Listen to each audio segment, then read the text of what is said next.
ओम नमस्ते जी। आइए आज एक वाक्य पे बात करते हैं। वाक्य इस प्रकार है, वीर भोगे वसुंधरा। इसका अर्थ होता है कि वीरों को ही यह धरती भोगने का अधिकार है। ये बात हम स्पष्ट रूप से समझते हैं कि वीर ही धरती भोगते हैं।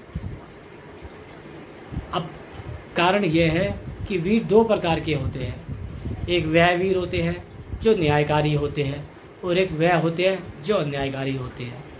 जिस प्रकार आतंकवादी भी वीर होते हैं और सैनिक भी वीर होते हैं, किंतु यदि आतंकवादी के हाथ में शासन आ जाए तब वह मनुष्य को दमन कर देते हैं, दबा देते हैं, उन्हें मार देते हैं। किंतु सेना के हाथ में शासन आ जाए तब वह सुखपूर्वक न्याय करते हैं।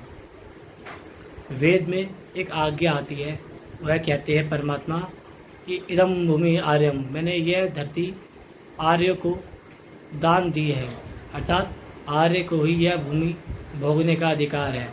आर्य एक उत्तम गुण वाला व्यक्ति होता है जो न्यायपूर्वक सुखपूर्वक संसार में रहता है, संसार में जीता है और संसार से विदा हो जाता है, लेकिन कभी भी अन्याय का आचरण नहीं करता।